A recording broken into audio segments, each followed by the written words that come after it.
Video बघणाऱ्या प्रत्येकाला महाप्रपंचतर्फे या रामभक्त तेजस तुंगारचा सप्रेम जय शिवराय, सप्रेम जय श्रीराम. मित्रांनो, आजचा व्हिडिओ अजिबात मिस करू नका. खूप महत्वाचा व्हिडिओ आहे आणि हा प्रत्येकासाठी अत्यंत गरजेचा आहे. निवडणुकीच्या संदर्भामध्ये, मतदानाच्या संदर्भामध्ये हा व्हिडिओ आहे, त्यामुळे अजिबात चुकवू नका.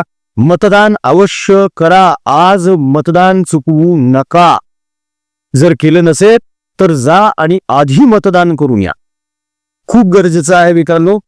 लोकशाहीने, संविधानाने, डॉक्टर बाबासाहेब आंबेडकर यांनी जे संविधान दिले त्या संविधानानं आपल्याला हा अधिकार दिलेला आहे मतदानाचा. तो बाजूला आणि सुयोग्य मतदार निवडून या. काय ना, महानगरपालिकेची ही जी निवडणूक आहे, यामधला जो नगरसेवक असतो तो आपल्या परिचयाचा पाहिजे, आपल्या ओळखीचा पाहिजे, आपल्या हाकेला धावून येणारा पाहिजे, भले तो कुठल्या पक्षाचा असो. या निवडणुकीमध्ये पक्ष महत्व ठेवत नाही. या निवडणुकीमध्ये महत्व ठेवतं ते व्यक्ती कोण आहे. जो नगरसेवक म्हणून निवडून येणार आहे तो आपल्यासाठी काय काय कामं करणार आहे हे खूप महत्वाचं आहे. ते बघा आणि मतदान करा. मात्र मतदान अवश्य करा. अजिबात चुकवू नका. मतदान चुकवणं म्हणजे 5 वर्षांसाठी स्वतःला शिक्षा देणं आहे. तेव्हा ठरवा स्वतःला 5 वर्षांची शिक्षा द्यायची की नाही. मतदान करा मित्रांनो, गरजेचं आहे. असो, हरकत नाही. पुढे जाऊया. या मतदानासंदर्भातच एक स्टेटमेंट नुकतंच राज ठाकरे यांनी केलं. राज ठाकरे यांचं म्हणणं असं आहे की निवडणूक आयुक्तांनी आणि निवडणूक आयोगाने मनमानी चालू केलेली आहे, हिटलरशाही चालू केली आहे, डिक्टेटरशिप स्टार्ट झाली आहे आणि यांनी कोणालाही न सांगता, कोणत्याही पक्षाला विश्वासात न घेता, खूप महत्वाचं आहे हा स्टेटमेंट. आणि हे वाक्य तर खूप महत्वाचं आहे, कोणत्याही पक्षाला विश्वासात न घेता पाडू नावाचं एक नवीन यंत्र आणलेलं आहे आणि ते ईव्हीएम ला जोडलंय. तर पाडू यंत्राची गरज काय, असं राजसाहेबांचं म्हणणं आहे, आमचं नाही आहे. परत सांगतो, राजसाहेब काय बोललेले आहेत की पाडू यंत्राची गरज काय. कोणत्याही पक्षाला विश्वासात न घेता निवडणूक आयुक्तांनी, निवडणूक आयोगाने हे यंत्र काढलं. यांना ईव्हीएम मध्ये गडबड करायची आहे. भाजपला निवडून आणायचं आहे. याच्या पुढे जाऊन हेच विरोधी पक्ष, यांचे काही नेते असं म्हणताय की आता हा शब्द उच्चारावा की नाही असा प्रश्न पडतो कधी कधी, कारण हा शब्द फार विचित्र आहे. पण आज बोलूनच जातो. आज पहिल्यांदा असा काही शब्द महाप्रपंच या चॅनलवर तुम्हाला ऐकायला मिळतोय. ह्या विरोधी पक्षांचं म्हणणं असं आहे की निवडणूक आयोग ही भाजपाची रखेल झाली. काय बोलताय रे? अरे थोडं तर भान ठेवा यार, थोडी तर अक्कल वापरा. कधीतरी तर लोकांमध्ये जा, मिसळा. राज ठाकरे आणि उद्धव ठाकरे या दोघांनी सभा घेतल्या. कुठं घेतल्या? कुठं घेतल्या सभा? फक्त आणि फक्त मुंबई, नाशिक, ठाणे. अरे का उर्वरित महाराष्ट्रातली मतं तुम्हाला नको आहेत का? हवी आहेत ना. 29 महानगरपालिकांपेक्षा तुम्हाला फक्त मुंबई, नाशिक आणि ठाणे वगैरेच महत्वाचं वाटतं. बाकीच्या महानगरपालिका काय अशा चिल्लर आहेत का? या 4-5 महानगरपालिका सोडल्यानंतर ज्या बाकीच्या महानगरपालिका आहेत त्यांच्या अखत्यारीमध्ये जे नागरिक राहतात ते तुमच्या दृष्टिकोनातून क्षुल्लक आहेत का? आणि जर असं असेल तर मग लोकसभेच्या आणि विधानसभेच्या ज्या निवडणुका होतात तेव्हा कशासाठी दौरे करता रे? काय गरज आहे? कशासाठी येता? येऊ नका. फक्त मुंबई पुरतेच राहा ना. गरज काय तुमची? असंही आता रडारड चालू झालेलीच आहे. म्हणजे कमाल वाटते की हरण्याच्या 48 तास अगोदरच यांनी रडारड चालू केली. विचित्र गोष्ट आहे, असो हरकत नाही. मित्रांनो, राज ठाकरे यांनी जो आरोप केलाय निवडणूक आयोगावर की यांनी पाडू नावाचं जे यंत्र आणलेलं आहे ते कोणत्याही पक्षाला विश्वासात न घेता आणलेलं आहे, यावर निवडणूक आयुक्तात यांचं एक स्टेटमेंट आलेलं आहे. ते नेमकं काय आहे ते समजून घेणं खूप गरजेचं आहे, म्हणजे आपल्याला कळेल की पाडू नावाचं हे नवीन जे यंत्र आहे हे का आणण्यात आलेलं आहे आणि इतक्या इमर्जन्सीमध्ये का आणण्यात आलंय बघून घ्या. पाडू मशीन मुंबईमध्ये सरसकट वापरलं जाणार नाहीये. पहिला मुद्दा असा आहे की पाडू मशीन हे फक्त आणि फक्त मुंबई पुरतं, रेस्ट ऑफ महाराष्ट्र नाही. दिस इज ओनली फॉर मुंबई. तर पाडू मशीन मुंबईमध्ये सरसकट वापरलं जाणार नाहीये. काही अपवादात्मक आपत्कालीन परिस्थिती निर्माण झाल्यास हे मशीन वापरलं जाईल. अपवादात्मक आणि आपत्कालीन परिस्थिती. व्हीव्हीपॅटला पर्याय म्हणून गरज पडल्यावर हे मशीन वापरलं जाणार आहे. याचा संबंध कुठे येतोय? तुम्ही ईव्हीएमचं जे बटन दाबता त्याच्याशी नाही आहे. या पाडू मशीनचा संबंध हा व्हीव्हीपॅट सोबत येतोय. यावेळी जी मतमोजणी होईल ती कंट्रोल युनिट आणि बॅलेट युनिट यांना सोबत जोडून करण्याचे आदेश आहेत. जर कंट्रोल युनिटचा डिस्प्ले काम करत नसेल तर पाडू हे यंत्र त्याला जोडून मग काम चालू होईल पुढे, म्हणजे कुठल्याही परिस्थितीमध्ये मतदान थांबणार नाही. हे सुद्धा एक कंट्रोल युनिटच आहे. ते बॅकअप म्हणून पर्याय आहे, म्हणजे हे ऑप्शनल आहे मित्रांनो. हे ऑप्शनल आहे. ही बॅकअप सिस्टीम आहे, ही प्लॅनिंग आहे. अचानक जर काही बिघाड झाला मतदान करत असताना मतदान केंद्रावर तर बॅकअप लागतं ना.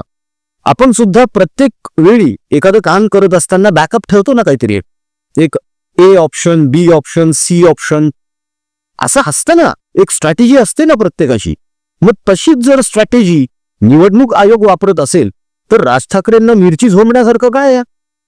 आणि जर निवडणूक आयुक्तांनी स्वतः जर हे स्टेटमेंट केलेलं आहे, स्वतः जर इतकं स्पष्टीकरण दिलेलं आहे आणि इतकी साधी गोष्ट जर या स्वतःला हिंदू जननायक म्हणवून घेणाऱ्या जगातल्या महान नेत्यांना समजत नसेल, धन्य ती जनता जी यांना मतदान करते. संतोष धुरी उगीच नाही सोडून गेले. आता ते शंका अशी वाटायला लागली आहे की या निवडणुकीनंतर बाळा नांदगावकर आणि संदीप देशपांडे सुद्धा निघून जातात की काय. परिस्थिती तशी निर्माण झालेली आहे. डॉट जर जोडायला सुरुवात केली तर ते डॉट्स खूप लांबपर्यंत चाललेले आहेत आणि कोणत्याही क्षणी आम्ही जे आता बोललो ते घडू शकतं. संदीप देशपांडे आणि बाळा नांदगावकर यांच्या ह्या अशाच वृत्तीमुळे हे कुचकट वागणं आहे. निवडणूक आयोगावर, निवडणूक आयुक्तांवर खापर फोडायचं, भाजपला नावं ठेवायची, निवडणूक आयोग भाजपची रखेल आहे असं म्हणायचं. काय प्रकार आहे ते? अहो, लोकांनी तुम्हाला नाकारलेलं आहे. का नाकारलेलं आहे? राज साहेब, तुम्हाला पहिल्याच निवडणुकीमध्ये 13 आमदार दिले होते ना. अहो, नाशिक दिलं होतं ताब्यामध्ये तुमच्या. काय केलं तुम्ही? काय केलं तुमच्या पक्षानं नाशिकसाठी म्हणा किंवा त्या 13 आमदारांनी मुंबईसाठी? फक्त यायचं, कोणाची तरी मिमिक्री करायची, भडक भाषण करायचं, शिट्ट्या आणि टाळ्या मिळतील असे वाक्य फेकायचे. ह्यांना मतं मिळत नाही. तो त्यासाठी लोकांमध्ये मिसळावं लागतं. हे तेच राज ठाकरे आहेत जे कुंभमेळ्याला नाव ठेवतात. तो व्हिडिओ बघितलेला ना तुम्ही? ते असं असं असं असं करून दाखवलं होतं काहीतरी घाल.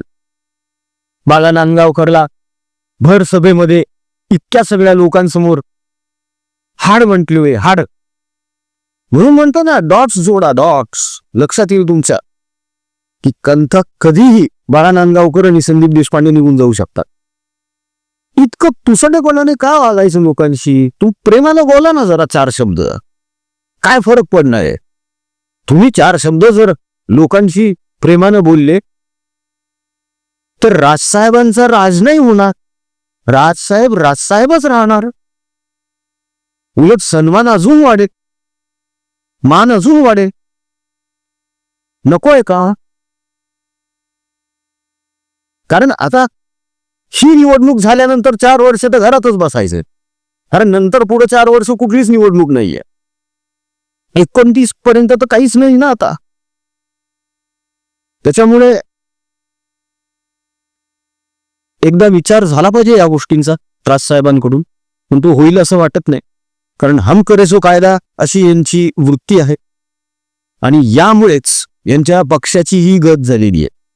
तेव्हा राजसाहेब, निवडणूक आयुक्तांनी आणि निवडणूक आयोगाने जे स्पष्टीकरण दिलेलं आहे ते 100 वेळा परत वाचा.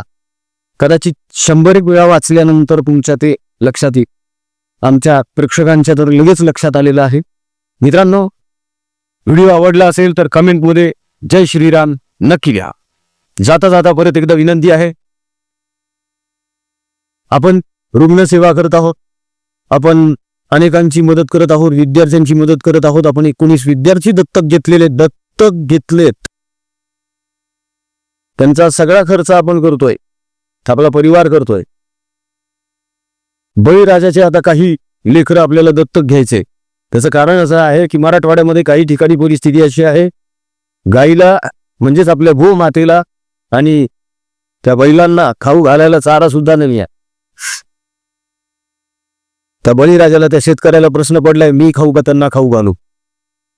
आहे परिस्थिती आहे देश, बघितली आम्ही, डोळ्यांनी बघून आलेले. त्याचं चित्रीकरण सुद्धा केलेलं आहे, फोटोज पण काढलेले. दाखवत यासाठी नाहीये की आम्हाला कोणत्याही गरिबाची थट्टा करायची नाहीये, मस्करी करायची नाही त्याची. कारण लोक हलकट हो, कुठल्या गोष्टीला खरी कसं नाव ठेवतील काहीच सांगता येत नाही. चांगलं काम करायला जरी गेलं ना तरी शिवायच वाचता, आम्हालाही वाचता. बसू दे, आता काय करता, काम तर थांबवता येत नाही ना. त्याच्यामुळे काम तर चालू राहिलं पाहिजे मित्रांनो. म्हणूनच पुन्हा एकदा विनंती, त्या बिचारा निरागस लेकरांच्या पोटामध्ये 2 घास व्यवस्थित गेले पाहिजे, एवढी व्यवस्था करायची आहे आपल्याला. या अगोदर सुद्धा आपण केलेलं आहे, त्याचे व्हिडिओज आपण केलेले, ते फोटोज तुम्हाला दाखवलेत. आपण किट कसं बनवलं ते दाखवलेलं आहे. त्या किटचं वाटप कसं केलंय आपण ते सुद्धा दाखवलेलं आहे. पुन्हा एकदा असंच किट वाटप आपल्याला करायचं आहे आणि ह्या वेळेस आपल्याला संख्या वाढवायची. गेल्या वेळेस आपण 131 लोकांपर्यंत पोहोचलो होतो, 131 कुटुंबांपर्यंत पोहोचलो होतो. आता संकल्प केलेला आहे 251 कुटुंबापर्यंत पोहोचायचं आपल्याला. ऍक्च्युली तेव्हा आपण त्यांची दिवाळी गोड व्हावी म्हणून तो उपक्रम केला होता. मात्र तेव्हा एक गोष्ट अशी लक्षात आली की फक्त दिवाळी नाही रे, वर्षातले 365 दिवस यांचे हालाकीचे, फासावर लटकायलेत राव. काय बोला, मराठवाड्यामध्ये हालाकीची परिस्थिती आहे. गेल्या महिन्यामध्ये 22 आत्महत्या झालेल्या आहे. काय करायचं त्यांच्या लेकरांनी? कोणाकडे जायचं? सरकार काय करणार याच्यावर? फार फार तर नुकसान भरपाई ती सुद्धा कधी भेटेल काय माहित, पण भेटेल का नाही ते पण माहित नाही. सरकारी तिजोरीवर भार आलेला आहे म्हणे सध्या. अजितदादा स्पष्ट म्हणतात, ताण आलाय, कर्जात आहे महाराष्ट्र राज्य शासन. कशाला चालवता रे बघ?